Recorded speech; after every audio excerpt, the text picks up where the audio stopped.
Hello, once again, everybody. My name is Terry Beasley, and I just wanted to share a couple of my thoughts. I know that most people probably know that Charlie Kirk was killed yesterday, assassinated, as they're saying. There's images, gruesome images of him getting shot in his neck, and it's just gruesome. And I guess the point that I'm getting on here is what's troubling me is the way people are trying to justify the assassination. I see where they said that he said bad things about Martin Luther King. He said things against the civil rights movement. He said stuff like that, and and and so whether I agree with that or not, I still don't understand why we should justify that as saying that means he should have been assassinated. What we got to understand is that a person has a right to think what they want to think. And when you don't think like me, that gives me no right to hurt you, harm you in any kind of way.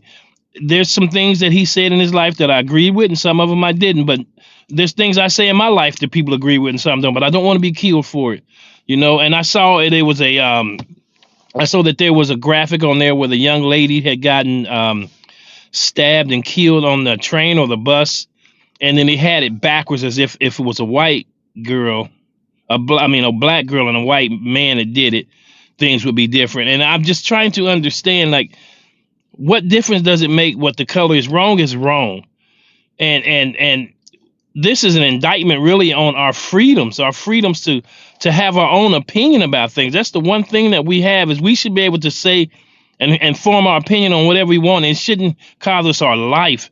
I don't necessarily say, I'm not saying that you have to agree with Charlie Kirk, but what I am saying is we got to agree with wrong, and right is right and wrong is wrong. And examine your hearts.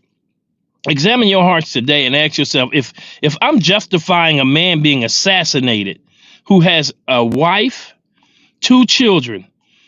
He has two children and he has a wife. Now, these children are fatherless and the wife is husbandless because he came out and spoke something that he believed in. Examine your hearts, people. We have to examine our hearts, and let's not justify it, because I'm telling you, this is an infringement on our freedom. It's trying to keep us from saying what we want to say and believing what we want to believe. And if we don't believe like the majority thinks we should believe, then they want to take our lives. Then they want to kill us, and they want to tie us up. They want to put us in the background. They want to cancel us. They want to make sure that we don't let our voices be heard. The one right we have is to express ourselves. We have a right to say what we want to say. Charlie Kirk had a right to say what he wanted to say. Now, if you didn't agree with him, don't watch him. If you don't agree with somebody, say don't watch him. But don't get so fed up that you feel like you got to go somewhere from 200 yards away and assassinate a man for his own views because he does not agree with you. If we're justifying that, y'all, if we're justifying that, then we should be ashamed of ourselves. Take a look at ourselves and ask ourselves, right is right and wrong is wrong. And I don't think anyone should have been killed or assassinated for their views, whether they be political, whether they be civil, social, whatever views it is. You have a right to feel how you feel. And when somebody tries to control how you feel, then we're getting in big trouble. So examine your hearts. If for all those that are out there justifying a man being assassinated and taken from his family for what he considered he was doing good, whether it was good or not, if you don't agree with it, you don't agree with it. That's fine. But all I'm saying is examine